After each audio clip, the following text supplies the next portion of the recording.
ರಾಜ್ಯ ಕಮಲ ಪಡೆಯಲ್ಲಿ BSY bomb ಬಿರುಗಾಳಿ ಸಿಡಿದೆದ್ದು silent ಆಗಿದ್ದ ಸೈನಿಕ ಆಕ್ಟಿವ್ ಆಗಿದೆ ಹೇಗೆ? ಬೆಂಗಳೂರು ಸೇರಿದಂತೆ ಕರುನಾಡನ್ನೇ ಅನ್ಲಾಕ್ ಮಾಡುತ್ತಾ ಸರ್ಕಾರ? ಬೆಂಗಳೂರಿನ ಬೀಗ ತೆಗೆಯುವ ಬಗ್ಗೆ ಬಿಬಿಎಂಪಿ ಸಲಹೆ ನೀಡಿದ್ದೇನು? ಇದೆಲ್ಲವನ್ನ ನೋಡೋಣ ನ್ಯೂಸ್ ಟಾಪ್ 9 ನಲ್ಲಿ. ಬಿಎಸ್ವೈ ರಿಸೈನ್ ಬಾಂಬ್ನಿಂದ ಬಿಜೆಪಿಯಲ್ಲಿ ಸಂಚಲನ. ಸ್ಫೋಟಕ ಹೇಳಿಕೆ ನೀಡಿ ಆಪ್ತರ ಜೊತೆ ಸಿಎಂ ಚರ್ಚಿಸಿದ್ದೇನು? ಸಿಎಂ ಮಾತಿನ ಬೆನ್ನಲ್ಲೇ ಸೈನಿಕ ಅಲರ್ಟ್ ಆಗಿದ್ದಾದ್ರೂ ಹೇಗೆ? ನೋಡೋಣ ರಾಜಾ ಹುಲಿ ರಾಜೀನಾಮೆ ನ್ಯೂಸ್ ಟಾಪ್ 9 ನಲ್ಲಿ. ಬಿಜೆಪಿ ಕೋಟೆಯಲ್ಲಿ ಮತ್ತೆ ಬದಲಾವಣೆಯ ಬೆಂಕಿ ಹೊತ್ಕೊಂಡಿದ್ದು ರಾಜ್ಯ ರಾಜಕೀಯದಲ್ಲಿ ಸಿಎಂ ಬಿಎಸ್ವೈ ಹೇಳಿಕೆ ಸಂಚಲನ ಸೃಷ್ಟಿಸಿದೆ. ಆದರೆ ಸಿಎಂ ಹೇಳಿಕೆ ಹಿಂದೆ ವಿರೋಧಿಗಳಿಗೆ ಟಕ್ಕರ್ ಕೊಡೋ ಪ್ಲಾನ್ ಅಡಗಿದೆ ಎನ್ನಲಾಗಿದೆ. ಬದಲಾವಣೆ ಬಯಸಿದವರಿಗೆ ಟಕ್ಕರ್ ಕೊಡಲೆಂದೇ ಸಿಎಂ ಬಾಂಬ್ ಸಿಡಿಸಿದ್ದಾರೆ ಅಂತ ಹೇಳಲಾಗ್ತಿದೆ. ವಿರೋಧಿ ಬಣದ ಚಟುವಟಿಕೆಗೆ ಬ್ರೇಕ್ ಹಾಕೋ ಮಾಸ್ಟರ್ ಪ್ಲಾನ್ ಇದು. ನಾನು ಅಧಿಕಾರಕ್ಕೆ ಅಂಟಿಕೊಂಡು ಕುಳಿತಿಲ್ಲ ಅನ್ನೋ ಸಂದೇಶ ಕೊಡುವ ಉದ್ದೇಶದಿಂದಲೇ ಸಿಎಂ ಹೇಳಿಕೆ ನೀಡಿದ್ದಾರೆ ಎನ್ನಲಾಗಿದೆ. ರಾಜೀನಾಮೆ ಹೇಳಿಕೆ ಮೂಲಕ ಬಿಎಸ್ವೈ ಮಾಸ್ಟರ್ ಸ್ಟ್ರೋಕ್ ಕೊಟ್ಟಿದ್ದಾರೆ. ರಾಜೀನಾಮೆಗೆ ಸಿದ್ಧ ಅನ್ನೋ ಹೇಳಿಕೆ ಬಳಿಕ ಆಪ್ತ ಸಚಿವರು ಮತ್ತು ಶಾಸಕರ ಜೊತೆ ನಿನ್ನೆ ಮಧ್ಯಾಹ್ನ ಸಿಎಂ ನಿವಾಸ ಕಾವೇರಿಯಲ್ಲಿ ಬಿಎಸ್ವೈ ಮಾತುಕತೆ ನಡೆಸಿದ್ದಾರೆ. ರಾಜೀನಾಮೆ ಹೇಳಿಕೆ ನಂತರ ಬೇಸರದಲ್ಲೇ ಇದ್ದಂತಹ ಬಿಎಸ್ವೈ ಪ್ರತಿನಿತ್ಯ ಬದಲಾವಣೆ ಮಾತು ಕೇಳಿ ಕೇಳಿ ಬೇಸರವಾಗಿದೆ. ಹೀಗಾಗಿ ನಾನು ಹೇಳಬೇಕಾಗಿರೋದನ್ನ ಹೇಳಿದ್ದೇನೆ ಅಂತ ಆಪ್ತರ ಬಳಿ ಹೇಳ್ಕೊಂಡಿದ್ದಾರೆ. ಪಕ್ಷದಲ್ಲಿರುವ ವಿರೋಧಿಗಳಿಗೆ ಬಿಎಸ್ವೈ ತಿರುಗುಬಾಣ ಬಿಟ್ಟಿದ್ದಾರೆ. ಆಪ್ತ ಸಚಿವರಿಗೆ ಮಾಧ್ಯಮದ ಮುಂದೆ ಹೇಳಿಕೆ ನೀಡುವಂತೆ ಸಲಹೆ ನೀಡಿದ್ದಾರೆ ಅಂತ ಹೇಳಲಾಗ್ತಿದೆ. ನಾನು ಹೇಳುವಂತದ್ದು ಹೇಳಿದ್ದೇನೆ, ನಿಮಗೆ ಅನ್ಸಿದ್ದನ್ನ ನೀವು ಹೇಳಿ ಅಂತ ತಮ್ಮ ಹೇಳಿಕೆ ಬಗ್ಗೆ ಪ್ರತಿಕ್ರಿಯಿಸುವಂತೆ ಆಪ್ತರಿಗೆ ಸ್ಪಷ್ಟವಾಗಿ ಸೂಚನೆ ನೀಡಿದ್ದಾರಂತೆ. ಈ ಮೂಲಕ ಈಗಲೂ ಯಶಸ್ವಿಯಾಗಿ ಆಡಳಿತ ನಡೆಸ್ತಾ ಇರುವ ಸಂದೇಶ ರವಾನೆ ಮಾಡಿ ಪಕ್ಷದಲ್ಲಿರುವ ವಿರೋಧಿಗಳಿಗೆ ಸಂದೇಶ ರವಾನಿಸಲು ಮಾಸ್ಟರ್ ಪ್ಲಾನ್ ಮಾಡಿದ್ದಾರೆ. ನಾಯಕತ್ವ ಬದಲಾವಣೆ ಮಾತನಾಡ್ತಾ ಇದ್ದವರ ವಿರುದ್ಧ ಬಿಎಸ್ವೈ ಕೌಂಟರ್ ಪ್ಲಾನ್ ಮಾಡಿದಂತೆ ಕಾಣ್ತಾ ಇದ್ದು ಸಾಕಷ್ಟು ಯೋಚನೆ ಮಾಡಿಯೇ ರಾಜೀನಾಮೆ ಬಗ್ಗೆ ಮಾತನಾಡಿದ್ದಾರೆ. ಮೊನ್ನೆ ರಾತ್ರಿಯೇ ಈ ಬಗ್ಗೆ ಆಪ್ತರ ಜೊತೆ ಸಿಎಂ ಸಮಾಲೋಚನೆ ನಡೆಸಿದ್ರು. ನಾಯಕತ್ವ ಬದಲಾವಣೆ ಚರ್ಚೆ ಪದೇ ಪದೇ ಪ್ರಸ್ತಾಪ ಆಗ್ತಾ ಇರೋದಕ್ಕೆ ಆಕ್ಷೇಪಿಸಿದಂತಹ ಬಿಎಸ್ವೈ ವಿರೋಧಿ ಬಣದ ಚಟುವಟಿಕೆಗೆ ಬ್ರೇಕ್ ಹಾಕಲೇಬೇಕು ಅಂತ ನಿರ್ಧರಿಸಿದ್ರು. ಸದ್ಯಕ್ಕೆ ಯಾವುದೇ ಸಮಸ್ಯೆ ಇಲ್ಲ ಅಂತ ಸ್ಪಷ್ಟತೆ ಸಿಕ್ಕಿದ ಬಳಿಕ ವರಿಷ್ಠರ ಗಮನಕ್ಕೆ ತಂದೆ ರಾಜೀನಾಮೆ ಹೇಳಿಕೆ ನೀಡಿದ್ದಾರೆ. ಮಾಸ್ಟರ್ ಪ್ಲಾನ್ ಮಾಡಿಯೇ ಮುಖ್ಯಮಂತ್ರಿ ಬಿಎಸ್ ಯಡಿಯೂರಪ್ಪ ರಾಜೀನಾಮೆ ಹೇಳಿಕೆ ಅಸ್ತ್ರ ಬಿಟ್ಟಿದ್ದಾರೆ. 3 ಅಜೆಂಡಾಗಳನ್ನ ಇಟ್ಕೊಂಡು ಬಿಎಸ್ವೈ ರಾಜೀನಾಮೆ ಹೇಳಿಕೆ ನೀಡಿದ್ದಾರೆ. ಹೈಕಮಾಂಡ್ ವಿರುದ್ಧವಾಗಿಲ್ಲ ಎಂಬ ಸ್ಪಷ್ಟ ಸಂದೇಶ ರವಾನಿಸುವುದು ಬಿಎಸ್ವೈರ ಮೊದಲ ಅಜೆಂಡವಾಗಿದೆ. ಇನ್ನು ದೆಹಲಿಯಲ್ಲಿ ಪದೇ ಪದೇ ನಾಯಕರು ಹೋಗೋದನ್ನ ನಿಲ್ಲಿಸಬೇಕು, ಅಧಿಕಾರಕ್ಕೆ ಅಂಟಿಕೊಂಡಿಲ್ಲ ಎಂಬುದು ಸ್ಪಷ್ಟವಾಗಬೇಕು ಅಂತಾನೂ ಸಿಎಂ ಪ್ಲಾನ್ ಮಾಡಿ ರಾಜೀನಾಮೆ ಬಾಂಬ್ ಸಿಡಿಸಿದ್ದಾರೆ. ವರಿಷ್ಠರು ಹೇಳಿದ್ರೆ ಮಾತ್ರ ಬದಲಾವಣೆ ಎಂಬುದು ಎಲ್ಲರಿಗೂ ಸ್ಪಷ್ಟವಾಗಬೇಕು ಅಂತ ನಾಯಕತ್ವ ಬದಲಾವಣೆಗೆ ಯತ್ನಿಸಿರುವವರಿಗೆ ಸಿಎಂ ಬಿಸಿ ಮುಟ್ಟಿಸಿದ್ದಾರೆ. ವಿರೋಧಿಗಳಿಗೆ ನನ್ನನ್ನ ಏನೂ ಮಾಡೋಕೆ ಸಾಧ್ಯವಿಲ್ಲ ಅನ್ನೋ ಸಂದೇಶ ರವಾನಿಸಿದ್ದು, ದೆಹಲಿಗೆ ಹೋಗಿ ಲಾಬಿ ನಡೆಸಿದ್ರು ಬದಲಾವಣೆ ಅಸಾಧ್ಯ ಅನ್ನೋ ಮೆಸೇಜ್ ತಲುಪಿಸಿದ್ದಾರೆ. ರಾಜೀನಾಮೆ ಹೇಳಿಕೆ ಮೂಲಕ ವಿರೋಧಿ ಗುಂಪಿಗೆ ಸಿಎಂ ಡೈರೆಕ್ಟ್ ಪಂಚ್ ಕೊಟ್ಟಿದ್ದಾರೆ. ಬದಲಾವಣೆ ಇದ್ರೆ ಹೈಕಮಾಂಡ್ ನಾಯಕರು ನೇರವಾಗಿ ನನಗೆ ತಿಳಿಸ್ತಾರೆ ಅಂತ ಪರೋಕ್ಷವಾಗಿ ತಿಳಿಸಿದ್ದು, ವರಿಷ್ಠರು ಹೇಳಿದ್ರೆ ಯಾವುದೇ ಕ್ಷಣದಲ್ಲಾದರೂ ರಾಜೀನಾಮೆಗೆ ರೆಡಿ, ಅವಧಿ ಪೂರೈಕೆ ಬಗ್ಗೆ ಹೈಕಮಾಂಡ್ ಜೊತೆ ಗುದ್ದಾಡುವ ಮನಸ್ಥಿತಿಯಲ್ಲಿ ನಾನಿಲ್ಲ ಅನ್ನೋ ಸಂದೇಶವನ್ನ ಸಿಎಂ ಸಾರಿದ್ದಾರೆ.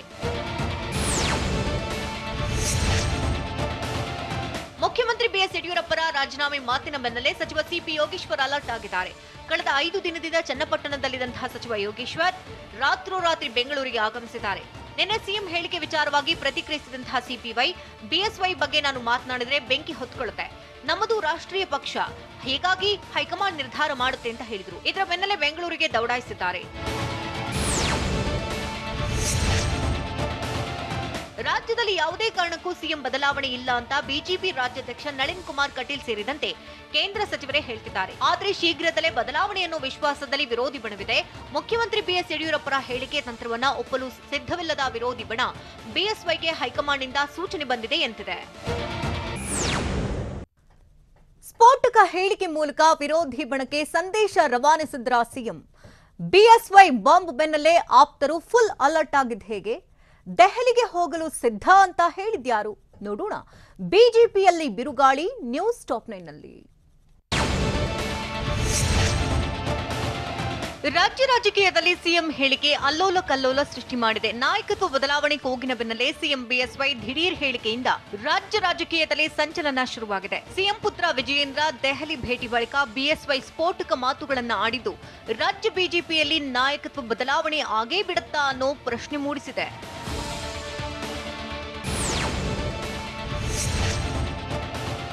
ರಾಜ್ಯ ಬಿಜೆಪಿಯಲ್ಲಿ ಸಿಎಂ ಬದಲಾವಣೆ ಪ್ರಯತ್ನಗಳ ನಡುವೆ ಸಿಎಂ ಯಡಿಯೂರಪ್ಪ ಪದತ್ಯಾಗಕ್ಕೂ ಸಿದ್ಧ ಎಂಬ ಸಂದೇಶ ರವಾನಿಸಿದ್ದಾರೆ. ನಾಯಕತ್ವ ಬದಲಾವಣೆ ವಿಚಾರದಲ್ಲಿ ಸಿಎಂ ಸ್ಫೋಟಕ ಹೇಳಿಕೆ ಕೊಟ್ಟಿದ್ದು ಸ್ಪಷ್ಟವಾದ ಮನಸ್ಥಿತಿಗೆ ಸಿಎಂ ಬಿಎಸ್ವೈ ಬಂದಿದ್ದಾರಾ ಅನ್ನೋ ಪ್ರಶ್ನೆ ಉದ್ಭವಿಸಿದೆ. ಹೈಕಮಾಂಡ್ ಬಯಸಿದ್ರೆ ಹಾದಿ ಸುಗಮಗೊಳಿಸಲು ಸಿದ್ಧತೆ ನಡೆಸಿರುವಂತಹ ಸಂಶಯ ಮೂಡಿಸಿದ್ದು ಇದೇ ಕಾರಣಕ್ಕೆ ಹೈಕಮಾಂಡ್ ಮಾತಿಗೆ ಬದ್ಧ ಎಂದಿದ್ದಾರೆ ಅಂತ ಹೇಳಲಾಗ್ತಿದೆ.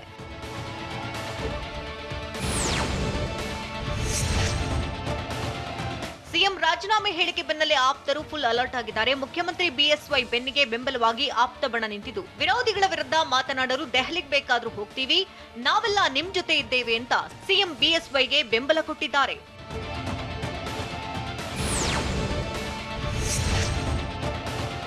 ಬದಲಾವಣೆ ಕೂಗಿನ ಬಗ್ಗೆ ತಲೆಕೆಡಿಸಿಕೊಳ್ಳದಂತೆ ಮುಖ್ಯಮಂತ್ರಿ ಬಿಎಸ್ವೈಗೆ ಆಪ್ತರು ತಿಳಿಸಿದ್ದಾರೆ. ನಿಮ್ಮ ವಿರುದ್ಧ ಷಡ್ಯಂತ್ರ ನಡೆಸ್ತಾ ಇರೋರಿಗೆ ಸ್ಪಷ್ಟ ಸಂದೇಶಗಳು ಹೋಗಬೇಕು. ಇನ್ಮುಂದೆ ನಾಯಕತ್ವ ಬದಲಾವಣೆಯ ಚರ್ಚೆ ಆಗಬಾರದು. ನಿಮಗಾಗಿ ಹಲವಾರು ಶಾಸಕರು ದೆಹಲಿಗೆ ಹೋಗಲು ಸಿದ್ಧರಿದ್ದಾರೆ ಅಂತ ಸಿಎಂ ಬಿಎಸ್ವೈ ನಿವಾಸದಲ್ಲಿ ನಡೆದಂತಹ ಸಭೆಯಲ್ಲಿ ಆಪ್ತರು ಬೆಂಬಲ ವ್ಯಕ್ತಪಡಿಸಿದ್ದಾರೆ.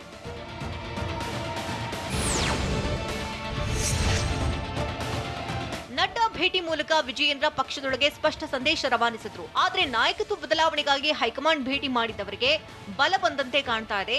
ದೆಹಲಿ ಪ್ರವಾಸದ ಮಾಹಿತಿ ಗೌಪ್ಯವಾಗಿಟ್ಟಿದ್ದಂತಹ ಬಿವೈ ವಿಜಯೇಂದ್ರ ದೆಹಲಿಯಲ್ಲಿ ಜೆಪಿ ನಡ್ಡಾ ಜೊತೆ ಚರ್ಚೆ ಮಾಡಿದ್ರು. ಬಿಜೆಪಿ ರಾಷ್ಟ್ರೀಯ ಅಧ್ಯಕ್ಷರ ಭೇಟಿಯಿಂದ ಉತ್ಸಾಹ ಹೆಚ್ಚಾಗಿದೆ ಅಂತ ಟ್ವೀಟ್ ಮೂಲಕ ತಿಳಿಸಿದ್ರು. ಆದ್ರೀಗ ಸಿಎಂ ಮಾತಿನಿಂದ ವಿಜಯೇಂದ್ರ ದೆಹಲಿ ಭೇಟಿ ಫಲ ನೀಡಿಲ್ವಾ ಅನ್ನೋ ಅನುಮಾನ ಮೂಡುವಂತೆ ಮಾಡಿದೆ. ಸಿಎಂ ಸ್ಥಾನದಲ್ಲಿದ್ದು ರಾಜೀನಾಮೆ ಬಗ್ಗೆ ಮಾತನಾಡುವುದು ಸುಲಭವಲ್ಲ. ಹೀಗಾಗಿ ಮುಖ್ಯಮಂತ್ರಿ ಬಿಎಸ್ವೈ ಭವಿಷ್ಯದ ಬಗ್ಗೆ ಮುನ್ಸೂಚನೆ ನೀಡಿದಂತೆ ಕಾಣ್ತಿದೆ. ವಿಜಯೇಂದ್ರ ದೆಹಲಿ ಭೇಟಿ ಬೆನ್ನಲ್ಲೇ ಸಿಎಂ ಸ್ಫೋಟಕ ಹೇಳಿಕೆ ನೀಡಿದ್ದು ಹೈಕಮಾಂಡ್ ಮನವೊಲಿಸಲು ವಿಜಯೇಂದ್ರ ವಿಫಲರಾದ್ರಾ ಅನ್ನೋ ಪ್ರಶ್ನೆ ಮೂಡಿದೆ. ಜೊತೆಗೆ ಹೈಕಮಾಂಡ್ ರಾಜ್ಯದಲ್ಲಿ ಸಿಎಂ ಬದಲಾವಣೆ ಪಟ್ಟು ಸಡಿಲಿಸಿಲ್ಲ ಎನ್ನಲಾಗಿದೆ.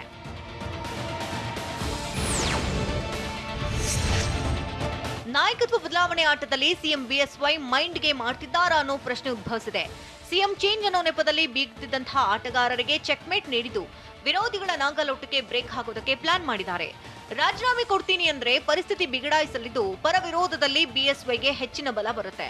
ಹೀಗಾಗಿ ಹೈಕಮಾಂಡ್ಗೆ ತನ್ನ ಶಕ್ತಿ ಪ್ರದರ್ಶಿಸಲು ಪ್ಲಾನ್ ಮಾಡಿದಂತೆ ಕಾಣ್ತಾ ಇದ್ದು ವಿರೋಧಿಗಳ ತೆರೆಮರೆ ಆಟಕ್ಕೆ ತೆರೆ ಎಳೆಯುವುದಕ್ಕೆ ಸಿಎಂ ರಣತಂತ್ರ ರೂಪಿಸಿದ್ದಾರೆ ಎನ್ನಲಾಗ್ತಿದೆ. ನಾಯಕತ್ವ ಬದಲಾವಣೆಯಲ್ಲಿ ಹೈಕಮಾಂಡ್ ಎಚ್ಚರಿಕೆಯ ಹೆಜ್ಜೆ ಇಡ್ತಾ ಇದ್ದು ಸ್ಥಳೀಯ ನಾಯಕತ್ವ ನಿರ್ಲಕ್ಷ್ಯ ಮಾಡದಿರಲು ಬಿಗ್ ಪ್ಲಾನ್ ಮಾಡಿದೆ. ಸ್ಥಳೀಯ ನಾಯಕತ್ವಕ್ಕೆ ಮನ್ನಣೆ ಕೊಡದೆ ಪಶ್ಚಿಮ ಬಂಗಾಳ, ಕೇರಳದಲ್ಲಿ ಕೇಸರಿ ಪಡೆ ಹೊಡೆತ ತಿಂದಿದೆ. ಹೀಗಾಗಿ ನಾಯಕತ್ವದ ಬದಲಾವಣೆಗೆ ಹೈಕಮಾಂಡ್ ಮುಂದಾಗಿಲ್ಲ. 2023ರ ವಿಧಾನಸಭಾ ಚುನಾವಣೆಗೂ ಬಿಎಸ್ವೈ ನೇತೃತ್ವ ಇರಲಿದ್ದು 2024ರ ಲೋಕಸಭಾ ಚುನಾವಣೆವರೆಗೂ ಕಾಯುವ ತಂತ್ರ ರೂಪಿಸಿದೆ.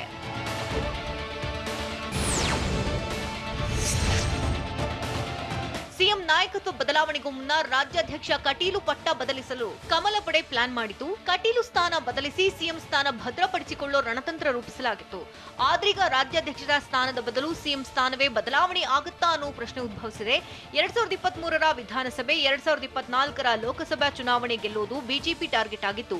ಒಂದು ವೇಳೆ ಸಿಎಂ ಸ್ಥಾನಕ್ಕೆ ಬಿಎಸ್ವೈ ರಾಜೀನಾಮೆ ನೀಡಿದರೆ ಪರ್ಯಾಯ ನಾಯಕ ಯಾರು ಅನ್ನೋ ಕುತೂಹಲ ಮೂಡಿಸಿದೆ. ಅನ್ಲಾಕ್ ಸುಳಿವು ಸಿಗ್ತಾ ಇದ್ದಂತೆ ಬೆಂಗಳೂರಿಗೆ ಜನರು ವಾಪಸ್ ಆಗ್ತಿರೋದು ಹೇಗೆ? ರಾಜ್ಯದ ಯಾವ್ಯಾವ ಜಿಲ್ಲೆಗಳಲ್ಲಿ ಕಂಪ್ಲೀಟ್ ಲಾಕ್ಡೌನ್ನ ನಿಯಮ ಬದಲಾಯಿಸಲಾಗಿದೆ? ರೂಲ್ಸ್ ಬ್ರೇಕ್ ಮಾಡಿದವರಿಗೆ ಖಾಕಿ ಶಾಕ್ ಕೊಡ್ತಿರೋದಾದ್ರೂ ಹೇಗೆ? ನೋಡೋಣ ಕರುನಾಡು ಲಾಕ್ ನ್ಯೂಸ್ ಟಾಪ್ 9ನಲ್ಲಿ. ರಾಜ್ಯದಲ್ಲಿ ದಿನದಿಂದ ದಿನಕ್ಕೆ ಕೊರೋನಾ ನಿಯಂತ್ರಣಕ್ಕೆ ಬರ್ತಾ ಇದೆ. ಆದರೆ ಕ್ರಾಂತಿವೀರ ಸಂಗೊಳ್ಳಿ ರಾಯಣ್ಣ ರೈಲ್ವೆ ನಿಲ್ದಾಣದಲ್ಲಿನ ಚಿತ್ರಣವನ್ನ ನೋಡಿದ್ರೆ ಮತ್ತೆ ಸೋಂಕು ಹೆಚ್ಚಾಗುವ ಭೀತಿ ಕಾಡ್ತಾ ಇದೆ. ಪ್ರಯಾಣಿಕರು ಭಾರಿ ನಿರ್ಲಕ್ಷ್ಯ ತೋರ್ತಾ ಇದ್ದು ಸೋಂಕಿನ ಅರಿವಿಲ್ಲದೆ ಗುಂಪು ಗುಂಪಾಗಿ ಜನ ಸೇರ್ತಿದ್ದಾರೆ. ದೈಹಿಕ ಅಂತರ ಕಾಪಾಡದೆ, ಸರಿಯಾಗಿ ಮಾಸ್ಕ್ ಧರಿಸದೆ ಬೇಕಾಬಿಟ್ಟಿಯಾಗಿ ವರ್ತಿಸುತ್ತಿದ್ದು ತೀವ್ರ ಆತಂಕ ಮೂಡಿಸಿದೆ.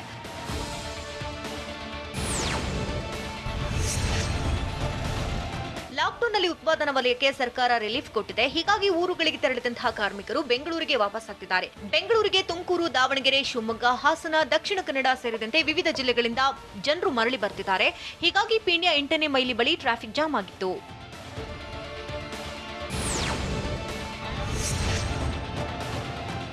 ನಿಯಂತ್ರಣಕ್ಕೆ ಮೈಸೂರಿನಲ್ಲಿ ಸಂಪೂರ್ಣ ಲಾಕ್ಡೌನ್ ಜಾರಿ ಮಾಡಿದ್ದು ಇಂದಿನಿಂದ ಸಂಪೂರ್ಣ ಲಾಕ್ಡೌನ್ ನಿಯಮದಲ್ಲಿ ಬದಲಾವಣೆ ಮಾಡಲಾಗಿದೆ.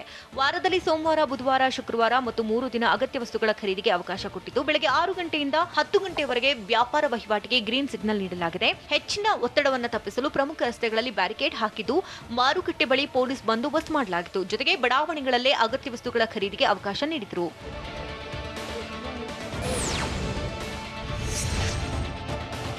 ಮಂಡ್ಯ ಜಿಲ್ಲೆಯಲ್ಲಿ ಇಂದಿನಿಂದ 5 ದಿನ ಸಂಪೂರ್ಣ ಲಾಕ್ಡೌನ್ ಜಾರಿ ಮಾಡಲಾಗಿದೆ. ಜೂನ್ 13ರವರೆಗೆ ಹಣ್ಣು, ತರಕಾರಿ, ದಿನಸಿ, ಮಾಂಸ, ಮದ್ಯ ಮಾರಾಟಕ್ಕೂ ನಿಷೇಧ ಹೇರಲಾಗಿದೆ. ಬ್ಯಾಂಕ್ಗಳು, ಅಂಚೆ ಕಚೇರಿ, ಎಲ್ಐಸಿ ಕಚೇರಿಗಳು ಬಂದ್ ಆಗಿರಲಿವೆ. ಮೆಡಿಕಲ್, ಹಾಲಿನ ಬೂತ್ಗಳು, ಎಟಿಎಂ ಹಾಗೂ ಪೆಟ್ರೋಲ್ ಬಂಕ್ಗಳು ಎಂದಿನಂತೆ ಕೆಲಸ ನಿರ್ವಹಣೆ ಮಾಡಲಿವೆ.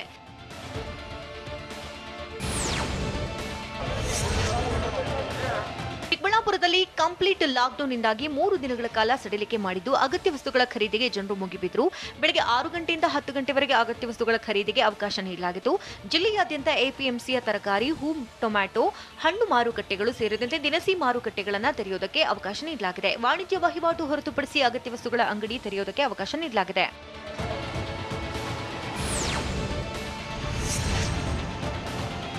ದಾವಣಗೆರೆಯಲ್ಲಿ ಕೊರೋನಾ ಪಾಸಿಟಿವ್ ಕೇಸ್ ಹೆಚ್ಚಾಗ್ತಾ ಇರೋದ್ರಿಂದ ಜೂನ್ 14ರವರೆಗೆ ಸಂಪೂರ್ಣ ಲಾಕ್ಡೌನ್ ಜಾರಿ ಮಾಡಲಾಗಿದೆ.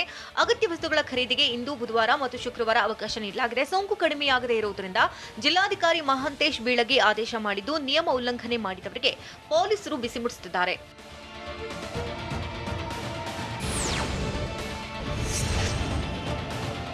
ಇಂದಿನಿಂದ ಧಾರವಾಡ ಜಿಲ್ಲೆಯಲ್ಲಿ ಕಂಪ್ಲೀಟ್ ಲಾಕ್ಡೌನ್ನಲ್ಲಿ ಸಡಿಲಿಕೆ ಮಾಡಲಾಗಿದೆ. ಜೂನ್ 14ರವರೆಗೆ ಲಾಕ್ಡೌನ್ನಲ್ಲಿ ವಿಧಿಸಿದ ಕೆಲ ನಿರ್ಬಂಧ ತೆರವು ಮಾಡಿದ್ದು ತರಕಾರಿ, ಹಾಲು, ಹಣ್ಣಿಗಷ್ಟೇ ಇದ್ದಂತಹ ಅವಕಾಶವನ್ನು ದಿನಸಿ ಅಂಗಡಿಗೂ ವಿಸ್ತರಿಸಿದ್ದಾರೆ. ಬೆಳಗ್ಗೆ 6 ಗಂಟೆಯಿಂದ 8 ಗಂಟೆವರೆಗೂ ಇದ್ದಂತಹ ಅಗತ್ಯ ವಸ್ತುಗಳ ಖರೀದಿಯ ಸಮಯಾವಕಾಶವನ್ನು ಬೆಳಗ್ಗೆ 10 ಗಂಟೆವರೆಗೆ ಖರೀದಿಗೆ ಅವಕಾಶ ಕೊಟ್ಟಿದ್ದಾರೆ.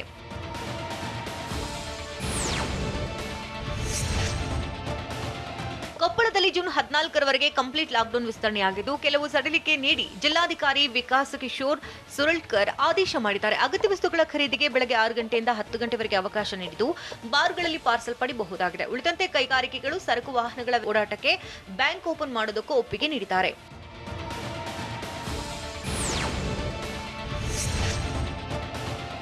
ಯಾದಗಿರಿ ಜಿಲ್ಲೆಯಾದ್ಯಂತ 4 ದಿನಗಳ ಕಾಲ ಲಾಕ್ಡೌನ್ ಜಾರಿಯಲ್ಲಿದ್ದು ಅನಗತ್ಯವಾಗಿ ಓಡಾಡೋರಿಗೆ ಪೊಲೀಸರು ಬ್ರೇಕ್ ಹಾಕ್ತಾ ಇದ್ದಾರೆ.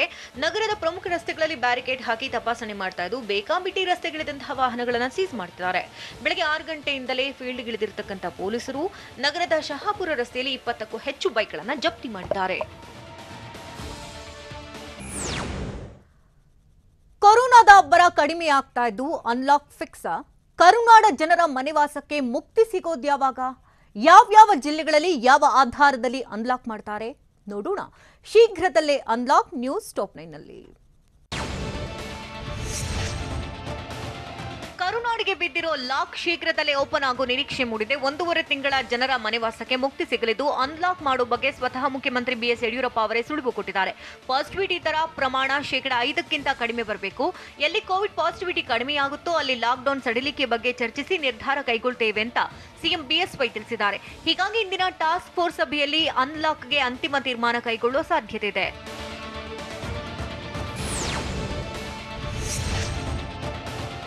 ಕರುನಾಡಿನ ಜನರ ಮನೆವಾಸ ಶೀಘ್ರದಲ್ಲೇ ಅಂತ್ಯವಾಗುವ ಸಾಧ್ಯತೆ ಇದೆ ಎಂದು ಟಾಸ್ಕ್ ಫೋರ್ಸ್ ಸಭೆ ನಡೆಯಲಿದ್ದು ಡಿಸಿಎಂ ಅಶ್ವಥ್ ನಾರಾಯಣ್ ಅಧ್ಯಕ್ಷತೆಯ ಸಭೆಯಲ್ಲಿ ಅನ್ಲಾಕ್ ವಿಚಾರ ಪ್ರಸ್ತಾಪ ಆಗಲಿದೆ. ಲಾಕ್ ಲಿಫ್ಟ್ ಮಾಡಿದರೆ ಏನೆಲ್ಲ ಮುನ್ನೆಚ್ಚರಿಕಾ ಕ್ರಮಗಳನ್ನು ಕೈಗೊಳ್ಳಬೇಕು, ಯಾವುದಕ್ಕೆಲ್ಲ ರಿಲೀಫ್ ನೀಡಬೇಕು ಅಂತ ಮಹತ್ವದ ಚರ್ಚೆ ನಡೆಸಲಿದ್ದಾರೆ. ತಾಂತ್ರಿಕ ಸಲಹಾ ಸಮಿತಿ ಟಾರ್ಗೆಟ್ ಪ್ರಕಾರವೇ ಅನ್ಲಾಕ್ ಮಾಡಲಿದ್ದು ಇದೀಗ ಟಾಸ್ಕ್ ಫೋರ್ಸ್ ಸಭೆಯತ್ತ ಕರುನಾಡಿನ ಜನರ ಚಿತ್ತ ನೆಟ್ಟಿದೆ.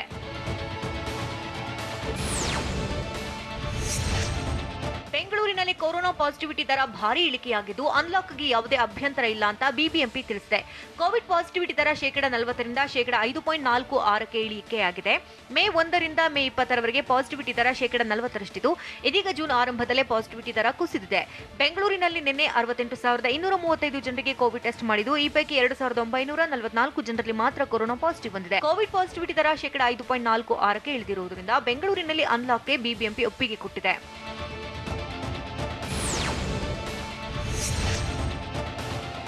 ಅನ್ಲಾಕ್ಗೆ ರಾಜ್ಯ ಸರ್ಕಾರ ಪ್ಲಾನ್ ರೂಪಿಸಿದ್ದು ಹಲವು ಮಾನದಂಡ ಹಾಕೊಂಡಿದೆ. ಹಂತ ಹಂತವಾಗಿ ಅನ್ಲಾಕ್ಗೆ ರಾಜ್ಯ ಸರ್ಕಾರ ಚಿಂತನೆ ನಡೆಸಿದ್ದು ಬೆಂಗಳೂರಿನಲ್ಲಿ ಸೋಂಕಿತರ ಸಂಖ್ಯೆ 500ಕ್ಕಿಂತ ಕಡಿಮೆ ಇರಬೇಕು ಅಂತ ಸರ್ಕಾರ ಟಾರ್ಗೆಟ್ ಆಗಿದೆ. ಅಲ್ಲದೆ ರಾಜ್ಯದಲ್ಲಿ ದಿನನಿತ್ಯದ ಕೇಸ್ 2,000ಕ್ಕಿಂತ ಕಡಿಮೆ ಇರಬೇಕಿದ್ದು ಪಾಸಿಟಿವಿಟಿ ರೇಟ್ 5%ಕ್ಕಿಂತ ಕಮ್ಮಿ ಇರುವ ಜಿಲ್ಲೆಗಳಿಗೆ ರಿಲೀಫ್ ನೀಡುವುದಕ್ಕೆ ಸರ್ಕಾರ ಚಿಂತನೆ ನಡೆಸಿದೆ.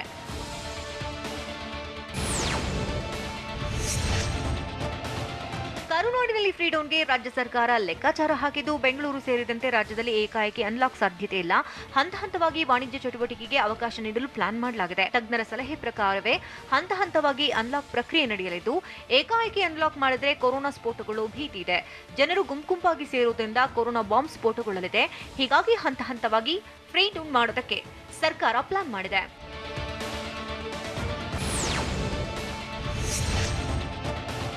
ಬೆಂಗಳೂರಿನಲ್ಲಿ ಕೊರೋನಾ ಕಟ್ಟಿ ಹಾಕೋದಕ್ಕೆ ಬಿಬಿಎಂಪಿ ಪ್ಲಾನ್ ಸಕ್ಸಸ್ ಆಗಿದೆ.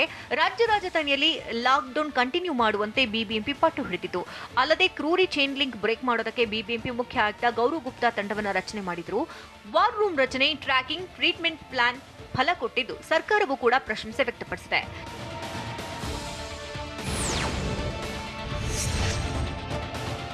ಕೊರೋನಾ ಇಳಿಕೆ ಆಗ್ತಾ ಇದ್ದು ಸರ್ಕಾರ ಅನ್ಲಾಕ್ ತೀರ್ಮಾನ ಕೈಗೊಳ್ಳೋ ಸಾಧ್ಯತೆ ಇದೆ. ಆದರೆ ಅನ್ಲಾಕ್ ನಂತರವೂ ಬೃಹತ್ ಮಾರುಕಟ್ಟೆಗಳು ಬಂದ್ ಆಗುತ್ತೆ ಎನ್ನಲಾಗ್ತಾ ಇದೆ.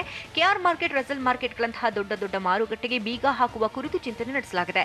ಆದರೆ ಅಗತ್ಯ ವಸ್ತು ಖರೀದಿಗೆ ಸಂಜೆವರೆಗೂ ಟೈಮ್ ವಿಸ್ತರಿಸುವ ಸಾಧ್ಯತೆ ಇದೆ.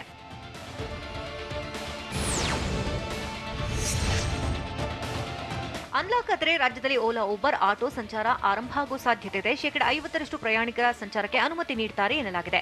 ಆದರೆ ಅನ್ಲಾಕ್ ಆದರೂ ಸದ್ಯಕ್ಕೆ ಮೆಟ್ರೋ ಓಡಾಟ ಡೌಟ್ ಆಗಿದೆ. ಜೂನ್ ಕೊನೆ ವಾರದವರೆಗೆ ಮೆಟ್ರೋಗೆ ಅನುಮತಿ ಸಿಗಲ್ಲ ಎನ್ನಲಾಗಿತ್ತು. ಬಸ್, ಟ್ಯಾಕ್ಸಿ, ಆಟೋಗಳು ಓಡಾಡಿದರೂ ಮೆಟ್ರೋ ಬಂದ್ ಆಗಿರಲಿದೆ.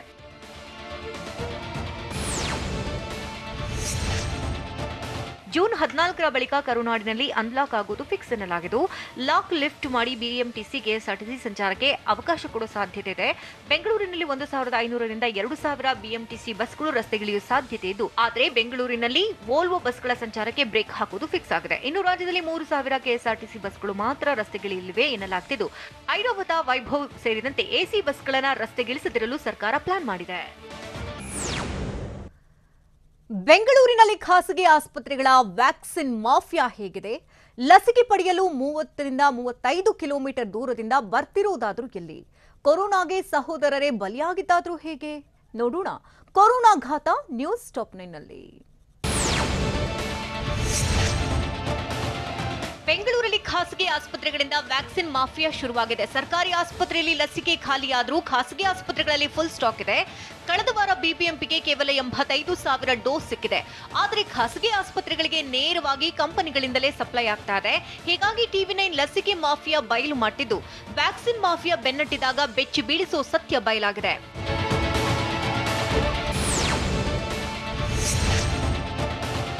ರಾಜ್ಯದಲ್ಲಿ ಕೊರೋನಾ ಲಸಿಕೆ 5 ಪ್ರತಿಷ್ಠಿತ ಆಸ್ಪತ್ರೆಗಳಲ್ಲಿ ಪಾಲಾಗ್ತಾ ಇದೆ. ಲಸಿಕೆ ತಯಾರಿಕಾ ಕಂಪನಿಗಳಿಂದಲೇ ಖಾಸಗಿ ಆಸ್ಪತ್ರೆಗಳಿಗೆ ಮಾರಾಟ ಮಾಡ್ತಾ ಇದ್ದು, ಸರ್ಕಾರಕ್ಕೆ ಕಡಿಮೆ ಲಸಿಕೆ ಪೂರೈಸಿ ಖಾಸಗಿಯವರಿಗೆ ಸಿಂಹಪಾಲು ನೀಡುತ್ತಿರುವ ಅನುಮಾನವಿದೆ. 5 ಆಸ್ಪತ್ರೆಗಳು ಹೆಚ್ಚಿನ ಲಸಿಕೆ ಪಡೆದು ಭರ್ಜರಿ ಬಿಸಿನೆಸ್ ಮಾಡ್ತಾ ಇದೆ. ದೊಡ್ಡ ಅಪಾರ್ಟ್ಮೆಂಟ್ಗಳು, ಐಟಿ-ಬಿಟಿ ಕಂಪನಿ, ಗಾರ್ಮೆಂಟ್ ಸೇರಿದಂತೆ ಪ್ರತಿಷ್ಠಿತ ಕಂಪನಿಗಳ ಜೊತೆ ಒಪ್ಪಂದ ಮಾಡಿಕೊಂಡು ಆಯಾ ಸ್ಥಳಕ್ಕೆ ಹೋಗಿ ವ್ಯಾಕ್ಸಿನ್ ನೀಡುತ್ತಿವೆ. ಡೋಸ್ಗೆ 800ರಿಂದ 1,000 ರೂಪಾಯಿ ಚಾರ್ಜ್ ಮಾಡ್ತಾ ಇದ್ದು, ಬಿಬಿಎಂಪಿಯಿಂದ ಜನರಿಗೆ ಉಚಿತವಾಗಿ ವ್ಯಾಕ್ಸಿನ್ ಸಿಗ್ತಿಲ್ಲ.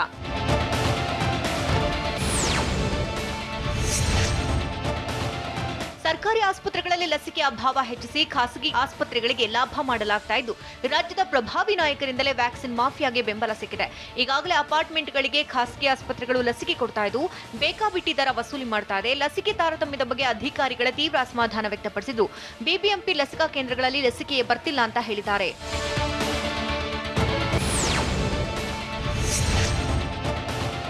ಸಿಲಿಕಾನ್ ಸಿಟಿಯಲ್ಲಿ ವ್ಯಾಕ್ಸಿನ್ಗಾಗಿ ಜನರ ಪರದಾಟ ತಪ್ಪಿಲ್ಲ. ಮೊದಲ ಡೋಸ್ ಕೋವ್ಯಾಕ್ಸಿನ್ ಪಡೆಯಲು ಯಲಹಂಕದ ಲಸಿಕಾ ಕೇಂದ್ರಕ್ಕೆ 30 ಕಿಲೋಮೀಟರ್ ದೂರದಿಂದ ಮುಂಜಾನೆ 3:30ಕ್ಕೆ ಬಂದಂತಹ ವ್ಯಕ್ತಿಯೊಬ್ಬ ಕ್ಯೂನಲ್ಲಿ ನಿಂತಿದ್ದ. ದೇವನಹಳ್ಳಿ ಸಮೀಪದ ಕಂಪನಿಯಲ್ಲಿ ವ್ಯಕ್ತಿ ಕೆಲಸ ಮಾಡ್ತಾ ಇದ್ದು, ಕಂಪನಿಯಲ್ಲಿ ವ್ಯಾಕ್ಸಿನ್ ಪಡೆದಿರುವುದು ಕಡ್ಡಾಯ ಮಾಡಲಾಗಿದೆಯಂತೆ. ಹೀಗಾಗಿ ದೇವನಹಳ್ಳಿ, ಕೆಆರ್ಪುರಂ ಸೇರಿದಂತೆ 5-6 ವ್ಯಾಕ್ಸಿನ್ ಸೆಂಟರ್ಗಳಲ್ಲಿ ಕೋವ್ಯಾಕ್ಸಿನ್ಗಾಗಿ ಹುಡುಕಾಟದ ಬಳಿಕ ಯಲಹಂಕಕ್ಕೆ ಬಂದಿದ್ದ.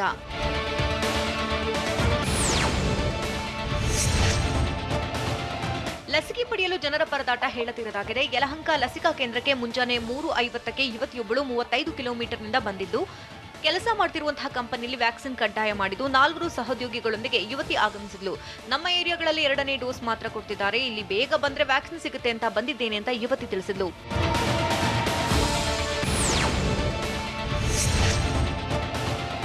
ಕೊರೋನಾ ಅಟ್ಟಹಾಸ ಅಟ್ಟಹಾಸಕ್ಕೆ ಜನರು ತತ್ತರಿಸಿ ಹೋಗಿದ್ದಾರೆ. ದಿನದಿಂದ ದಿನಕ್ಕೆ ಸೋಂಕಿತರ ಅಬ್ಬರ ಕೂಡ ತಗ್ತಾ ಇದ್ರು. ಮರಣ ಮೃದಂಗ ಮಾತ್ರ ಕಡಿಮೆಯಾಗ್ತಾ ಇಲ್ಲ. ಮಂಡ್ಯ ಜಿಲ್ಲೆಯ ಕೆಆರ್ಪೇಟೆ ತಾಲೂಕಿನ ಕಾಗಿಪುರ ಗ್ರಾಮದಲ್ಲಿ 15 ದಿನಗಳ ಅಂತರದಲ್ಲಿ ಅಣ್ಣ ತಮ್ಮಂದಿರು ಕೊರೋನಾಗೆ ಬಲಿಯಾಗಿದ್ದಾರೆ. ಕೊರೋನಾಗೆ ತುತ್ತಾಗಿದ್ದಂತಹ ತಮ್ಮ ಬೋರೇಗೌಡ ಮೇ 19ರಂದು ಮೃತಪಟ್ಟಿದ್ರು. ತಮ್ಮನ ಸಾವಿನ ಬಳಿಕ ಕೋವಿಡ್ಗೆ ತುತ್ತಾಗಿದ್ದಂತಹ ಅಣ್ಣ ಮಂಜೇಗೌಡ ಕೂಡ ಕೊನೆಯುಸಿರೆಳೆದಿದ್ದಾರೆ.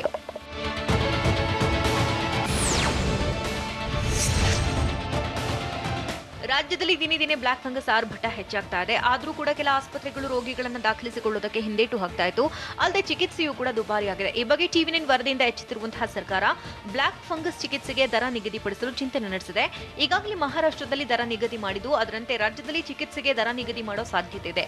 ನಾರ್ಮಲ್ ವಾರ್ಡ್ಗೆ 4,000, ಐಸಿಯುಗೆ 7,500, ವೆಂಟಿಲೇಟರ್ಗೆ 9,000, ಇಎನ್ಟಿ ಸರ್ಜರಿಗೆ 38,000ದಿಂದ 65,000 ರೂಪಾಯಿ ನಿಗದಿಗೆ ಚಿಂತನೆ ನಡೆಸಿದೆ.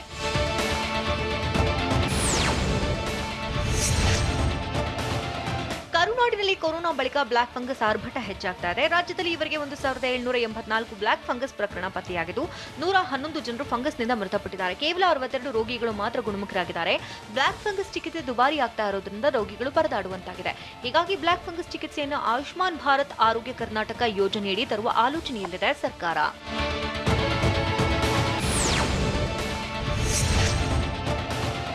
ಧಾರವಾಡ ಜಿಲ್ಲೆಯಲ್ಲಿ ಬ್ಲಾಕ್ ಫಂಗಸ್ ಕೇಕೆ ಅಟ್ಟಹಾಸ ಹೆಚ್ಚಾಗ್ತಾ ಇದ್ದು ತೀವ್ರ ಆತಂಕ ಸೃಷ್ಟಿ ಮಾಡಿದೆ. ಪ್ರತಿದಿನ ಕರಿಮಾರಿಗೆ ತುತ್ತಾಗ್ತಾ ಇರುವಂತಹ ಸೋಂಕಿತರ ಸಂಖ್ಯೆಯಲ್ಲಿ ಹೆಚ್ಚಾಗ್ತಾ ಇದ್ದು ಜಿಲ್ಲೆಯಲ್ಲಿ ಒಟ್ಟು 172 ಜನರಿಗೆ ಬ್ಲಾಕ್ ಫಂಗಸ್ ದೃಢಪಟ್ಟಿದೆ. ಹುಬ್ಬಳ್ಳಿಯ ಕಿಮ್ಸ್ ಸೇರಿದಂತೆ ವಿವಿಧ ಆಸ್ಪತ್ರೆಗಳಲ್ಲಿ ರೋಗಿಗಳಿಗೆ ಚಿಕಿತ್ಸೆ ನೀಡ್ತಾ ಇದ್ದು ಬ್ಲಾಕ್ ಫಂಗಸ್ನಿಂದ 6 ಜನರು ಕಣ್ಣನ್ನೇ ಕಳೆದುಕೊಂಡಿದ್ದಾರೆ. ಇಂದಿನಿಂದ ದೇಶದ ಯಾವ್ಯಾವ ರಾಜ್ಯಗಳಲ್ಲಿ ಅನ್ಲಾಕ್ ಮಾಡಲಾಗಿದೆ? ರಾಜಧಾನಿ ದೆಹಲಿಯಲ್ಲಿ ಸಮಾವೇಶ ಆಧಾರದ ರಿಲೀಫ್ ಹೇಗಿದೆ? ಅನ್ಲಾಕ್ ಮಾಡಿರುವ ಮಹಾರಾಷ್ಟ್ರದ 5 ಲೆಕ್ಕಾಚಾರವೇನು ನೋಡೋಣ ನ್ಯಾಷನಲ್ ನ್ಯೂಸ್ ಟಾಪ್ 9ನಲ್ಲಿ.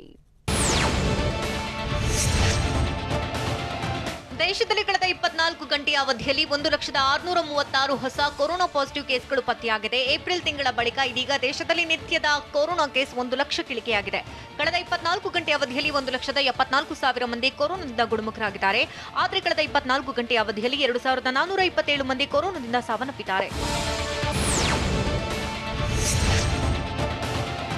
ಮಹಾರಾಷ್ಟ್ರದ ನಾಗ್ಪುರದಲ್ಲಿ ಮಕ್ಕಳ ಮೇಲೆ ಕೋವ್ಯಾಕ್ಸಿನ್ ಲಸಿಕೆಯ ಪ್ರಯೋಗ ಶುರುವಾಗಿದೆ. 12 ರಿಂದ 18 ವರ್ಷದೊಳಗಿನ 40 ಮಕ್ಕಳಿಗೆ ಕೋವ್ಯಾಕ್ಸಿನ್ ಲಸಿಕೆ ನೀಡಿ ವೈದ್ಯಕೀಯ ಪ್ರಯೋಗ ಆರಂಭಿಸಲಾಗಿದೆ. ಇನ್ನು ದೆಹಲಿಯ ಏಮ್ಸ್ ಆಸ್ಪತ್ರೆಯಲ್ಲಿ ಇಂದಿನಿಂದ ಮಕ್ಕಳ ಮೇಲೆ ಭಾರತ್ ಬಯೋಟೆಕ್ ಕಂಪನಿಯ ಕೋವ್ಯಾಕ್ಸಿನ್ ಲಸಿಕೆಯನ್ನು ಪ್ರಯೋಗಿಸಲಾಗುತ್ತೆ. ಇಂದು 18 ಮಕ್ಕಳಿಗೆ ಕೋವ್ಯಾಕ್ಸಿನ್ ಲಸಿಕೆಯನ್ನು ನೀಡಲಾಗುತ್ತೆ. 2 ರಿಂದ 18 ವರ್ಷದೊಳಗಿನ ಮಕ್ಕಳ ಮೇಲೆ ಕೋವ್ಯಾಕ್ಸಿನ್ ಲಸಿಕೆಯನ್ನು ಪ್ರಯೋಗಿಸಲಾಗುತ್ತದೆ. ದೇಶದ ಕೆಲವು ರಾಜ್ಯಗಳಲ್ಲಿ ಇಂದಿನಿಂದ ಅನ್ಲಾಕ್ ಪ್ರಕ್ರಿಯೆ ಆರಂಭ ಆಗಿದೆ. ರಾಷ್ಟ್ರ ರಾಜಧಾನಿ ದೆಹಲಿಯಲ್ಲಿ ಇಂದಿನಿಂದ ಸಮಾವೇಶ ಸಂಖ್ಯೆಯ ದಿನದ ಆಧಾರದ ಮೇಲೆ ಮಾರ್ಕೆಟ್, ಶಾಪಿಂಗ್ ಮಾಲ್ ತೆರೆದಿವೆ. 50% ಪ್ರಯಾಣಿಕರ ಸಾಮರ್ಥ್ಯದೊಂದಿಗೆ ಮೆಟ್ರೋ ಟ್ರೈನ್ ಸಂಚಾರ ಆರಂಭ ಆಗಿದೆ. ಸರ್ಕಾರಿ ಖಾಸಗಿ ಕಚೇರಿಗಳಲ್ಲಿ 50% ಸಿಬ್ಬಂದಿಗೆ ಹಾಜರಾಗಲು ಅವಕಾಶ ನೀಡಲಾಗಿದೆ. ಮಹಾರಾಷ್ಟ್ರದ ಇಂದಿನಿಂದ 5 ಹಂತದ ಅನ್ಲಾಕ್ ಪ್ರಕ್ರಿಯೆ ಆರಂಭವಾಗ್ತಾ ಇದೆ. ಕೊರೋನಾ ಕೇಸ್ಗಳ ಟೆಸ್ಟಿಂಗ್ ಪಾಸಿಟಿವಿಟಿ ದರದ ಆಧಾರದ ಮೇಲೆ 5 ಹಂತದ ಅನ್ಲಾಕ್ಗೆ ಮಹಾರಾಷ್ಟ್ರ ಸರ್ಕಾರ ಆದೇಶಿಸಿದೆ. ಲೆವೆಲ್ 1, 2 ಹಾಗೂ 3ರ ವ್ಯಾಪ್ತಿಯಲ್ಲಿ ಬರುವ ನಗರ, ಗ್ರಾಮೀಣ ಭಾಗಗಳಲ್ಲಿ ರೆಸ್ಟೋರೆಂಟ್, ಜಿಮ್ ಅಂಗಡಿಗಳನ್ನು ತೆರೆಯುವುದಕ್ಕೆ ಅವಕಾಶ ನೀಡಲಾಗಿದೆ. ಮುಂಬೈ ಮಹಾನಗರವು ಲೆವೆಲ್ 3ರ ವ್ಯಾಪ್ತಿಯಲ್ಲಿ ಬರಲಿದೆ. ಹೀಗಾಗಿ ಮುಂಬೈನಲ್ಲಿ ಇಂದು ರೆಸ್ಟೋರೆಂಟ್, ಜಿಮ್ ಅಂಗಡಿಗಳು ತೆರೆದಿವೆ. ಮುಂಬೈ ಲೋಕಲ್ ಟ್ರೈನ್ನಲ್ಲಿ ತುರ್ತು ಸೇವೆಯ ಸಿಬ್ಬಂದಿ ಸಂಚಾರಕ್ಕೆ ಅವಕಾಶ ಮಾಡಿಕೊಡಲಾಗಿದೆ.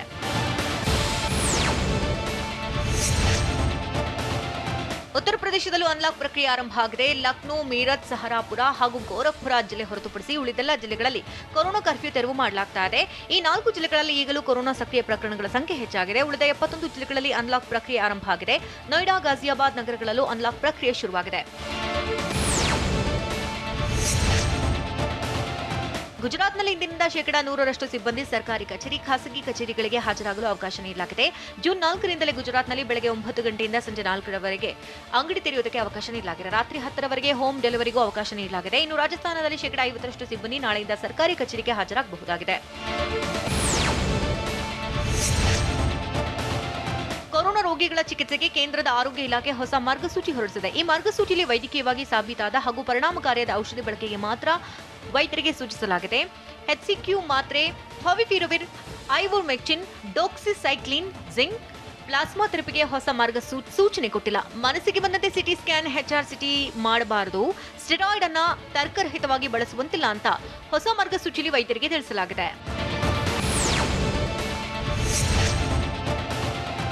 ದೇಶದ ಉತ್ತರ ಭಾರತದ ರಾಜ್ಯಗಳಲ್ಲಿ ವೇಗವಾಗಿ ಕೊರೋನಾ ಕೇಸ್ಗಳಲ್ಲಿ ಇಳಿಕೆಯಾಗ್ತಾ ಇದೆ. 7 ದಿನಗಳ ಸರಾಸರಿಯನ್ನು ತೆಗೆದುಕೊಂಡ್ರೆ ರಾಜಸ್ಥಾನದಲ್ಲಿ ಶೇಕಡ 8.5ರಷ್ಟು, ದೆಹಲಿಯಲ್ಲಿ ಶೇಕಡ 8.2ರಷ್ಟು, ಬಿಹಾರದಲ್ಲಿ 8.1ರಷ್ಟು, ಉತ್ತರ ಪ್ರದೇಶದಲ್ಲಿ ಶೇಕಡ 7.8ರಷ್ಟು, ಉತ್ತರಾಖಂಡ್ನಲ್ಲಿ ಶೇಕಡ 7.6ರಷ್ಟು ಕೊರೋನಾ ಕೇಸ್ಗಳಲ್ಲಿ ಇಳಿಕೆಯಾಗ್ತಾ ಇದೆ. ಆದರೆ ಮಹಾರಾಷ್ಟ್ರ ಹಾಗೂ ದಕ್ಷಿಣದ ಇತರೆ ರಾಜ್ಯಗಳಲ್ಲಿ ಇದೇ ವೇಗವಾಗಿ ಕೊರೋನಾ ಕೇಸ್ ಇಳಿಕೆಯಾಗ್ತಾ ಇಲ್ಲ.